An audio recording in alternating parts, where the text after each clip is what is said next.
Morning, year 8. I hope you are doing well. Obviously, this is not how we wanted to meet after the holiday period, but because of the pandemic and our third lockdown, this is the way we have to do it. So, we are going to continue our studies as best we can through remote learning. Not every lesson will be pre-recorded like this. I hope I'll be able to do a few live lessons with you as well. And then sometimes I'll just be setting work for you through Teams. But there we are. So today we're going to begin something new.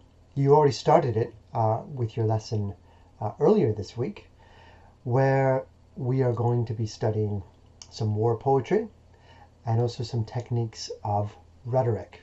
Rhetoric being the art, the skill of how you influence and persuade people, which of course is what war poetry is often about, to try and persuade people, convince people that war is either a good thing or a bad thing. So today we're going to begin with the first of our poems, and it's a sonnet, so it's building on the work that you would have started earlier this week. Okay, you can see here at the beginning of our new unit on war poetry and rhetoric. We're going to begin with this fine chap here, Rupert Brooke, who wrote a rather famous poem about the war. Many of these poems you'll find come from World War I, which produced some of the greatest or most controversial or most talked and written about poetry that involves war. But as we progress, I'm hoping we'll have time to look at some more contemporary war poetry. Not just World War II, but far more recent conflicts, as we're seeing in Syria, in different parts of Africa, even across Eastern and Western Europe. But for now, let's turn to the first of our poems that we'll be studying by Rupert Brooke. The first poem that we're going to look at by Rupert Brooke is called The Soldier, and you can follow along in the worksheet that you'll find on Teams. As well, as we're reading this, try and consider this idea of rhetoric. Is this a poem that is trying to convince you that war is good, that war is bad, that war is something that we should be willing to go to, whether it is good or bad to be a soldier, and what other things maybe it's trying to convince you of. Well, for now, let's read the poem together. The Soldier. If I should die, think only this of me, that there's some corner of a foreign field that is forever England. There shall be in that rich earth a richer dust concealed, a dust whom England bore, shaped, made aware, gave once her flowers to love, her ways to roam. A body of England's breathing English air, washed by the rivers, blessed by sons of home.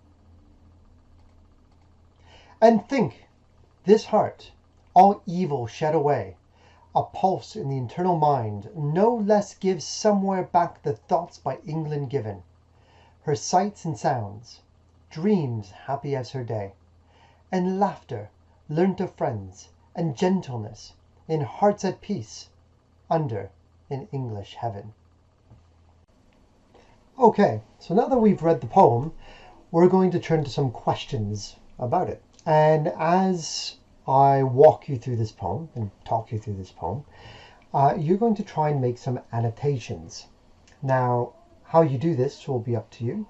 If you're working digitally in a Word document, you can type up your notes as you go along.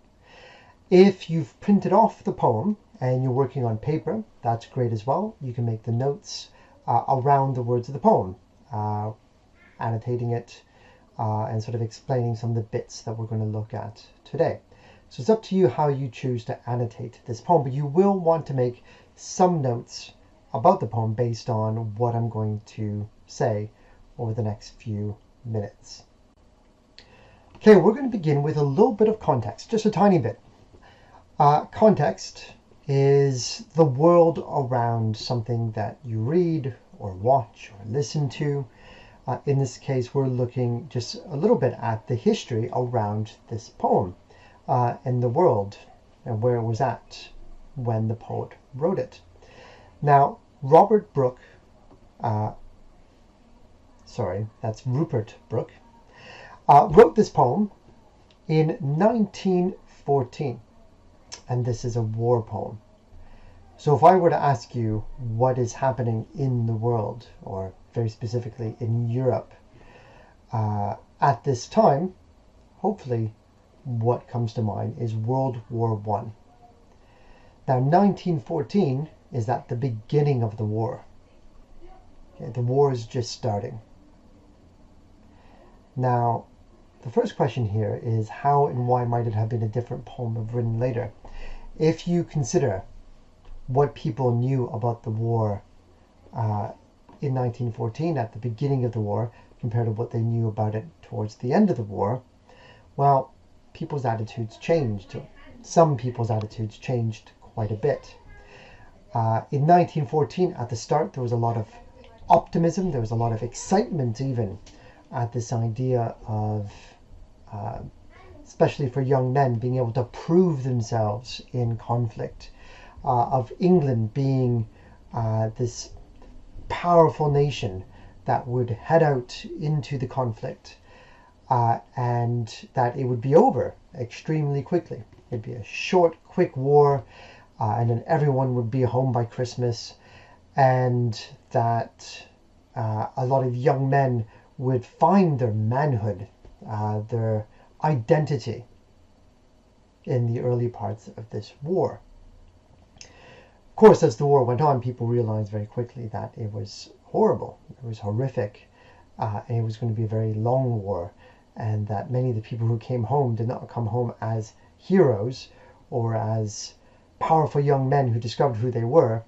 They came home horribly damaged psychologically and physically by the war, if they came home at all. As you can see in the picture, there are many graves or graveyards scattered across Western Europe where soldiers were buried, often without knowing who they were even. Okay, and then we turn to the form and structure of the poem. Now, this poem is written as a sonnet. Now, in your previous lesson, I asked you to have a go at writing your own sonnet and gave you some of the elements of a sonnet. The sonnet is a very old form, most famous in England because of the sonnets of William Shakespeare, but even he was adapting the form from someone who came before him, a man called Petrarch. We don't need to worry about that.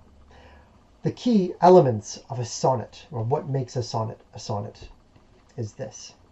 So first, it has a set number of lines, 14 lines. These will be organized in different ways depending on the sonnet. It also follows a very set way of rhyming. This will change from sonnet to sonnet, but you always want to be looking to see how the poem is set up to rhyme. Generally, it has 10 beats or 10 syllables per line. And the subject of a sonnet tends to be about love, or the flip side of hate. So if you think about that, 14 lines, a very specific way of rhyming, 10 beats or syllables per line, and a topic or a subject that somehow involves love. Is Rupert Brooke's,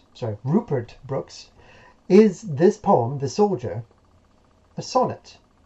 Well, if we go over to the poem here, let's have a look at how it's been structured. If I should die, think only this of me, that there's some corner of a foreign field that is forever England. There should be in that rich earth a richer dust concealed. Does it rhyme? Well, we can look at me on the first line and be on the third line. Those two rhyme. Field and concealed in the second and fourth line rhyme. And the second part of that. A dust whom England bore, shaped, made aware, gave once her flowers to love, her ways to roam. A body of England's breathing English air, washed by the rivers, blessed by the sons of home. And again, we've got aware and air, those two words rhyme, and Rome and home, both those rhyme. Now let's count out the beats. If I should die, think only this of me, that there's some corner of a foreign field. Each line has got 10 beats or 10 syllables. So that seems to match up with a sonnet as well. There are 14 lines of the poem. And then finally, that topic, this idea of love. Is this a poem that seems to be showing a love for something? And what do you think that might be, if it is? Okay, now let's have a quick look at just two small parts of the poem where we might look at the language that the poem is using. So you can see the two questions here. You've got this on your worksheet as well, which hopefully you're able to access through Teams. If I switch back to the poem, okay, we go here. On the third and fourth line. There shall be in that rich earth a richer dust concealed. What does he mean by that? Well, let's go back to the beginning of the poem and read down to this point. If I should die, think only this of me. Colon. Now, colons usually set up an explanation or a list. In this case, it's an explanation. What's the explanation? That there's some corner of a foreign field that is forever England. So the poet, or the narrator in this poem, is saying, if I die in this war as a soldier, if I die somewhere in a foreign field, somewhere abroad, in the land, in the ground, there's going to be a piece of England there. That piece of field will be made English. Why? Well, it's implying because the soldier will be buried there. Okay, so that foreign place will be transformed from French or Belgian or German or whatever nation into a piece of English soil. How does that happen? Well, it's because there shall be in that rich earth a richer dust concealed. So what is the dust? Well, the dust is the soldier. It's a bit of a biblical reference. Ashes to ashes, dust to dust. Okay, it goes all the way back to the beginning of the Bible, to Genesis, when Adam is described as having come up from the dust and given life by God. So we return to that dust. The soldier is a dust in the ground of this foreign land. And he makes that rich earth. So it's almost complementing the earth of the foreign fields of this faraway place. But the dust of the soldier is even richer. It's even greater. And why is that dust greater, better than the soil that it's buried under? I think the answer comes in the next 4 lines. It's a dust whom England bore, shaped, made aware. It's an English dust. So there's a real pride in this. The soldier is an English soldier, and he brings some of that Englishness with him wherever he goes. And when he dies, he transforms that land into a little bit of England as well.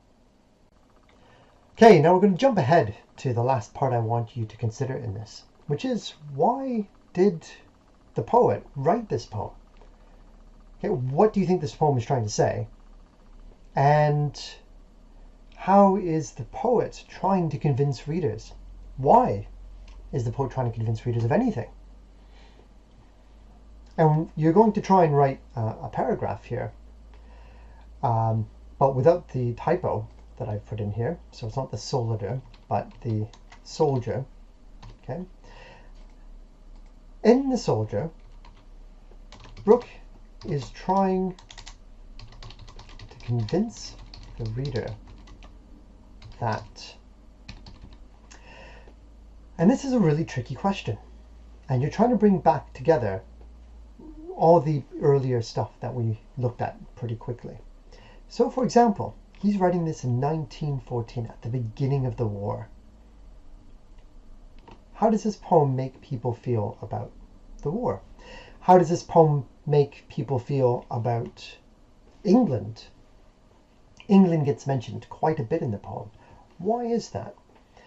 If the poet or the narrator feels very proud about his country and about England and England's involvement in the war, what is he trying to tell the reader? Is it trying to inspire them, or is it trying to warn them? Is it trying to convince people that the war is a good thing to go to? Or is it trying to convince the reader that war is a bad thing? Do we get any actual description of the war? Do we get anything that tells us what war is really like in this poem? And why or why not? So that's quite a bit. Try to write a sentence or two that finishes off this paragraph that I've started. Okay? There's no wrong answers here. Give it your best effort. Okay, and that's going to be it for today's lesson. What I need you to do, Year 8, is to try and answer all the questions on the worksheet to the best of your ability. Hopefully some of what I've walked you through in the poem will help you answer that. The main thing you want to take away from this lesson is, what is a sonnet? Okay? And if you're able to do that, can you maybe bring this back to the work you started last lesson, in which you were writing your own sonnet? Okay? We're going to continue looking at different war poems, but we're going to start shifting a little bit away from the war poems themselves so much as what they're trying to do and how they try and convince us of some ideas. What details or descriptions or language or structure do they use to convince people of an idea or of an argument? Because these poems, at a very difficult time in world history, had very strong messages that they were trying to get across to their readers and to their listeners. Keep safe, keep healthy, and I hope to see you in the classroom at some point in the future.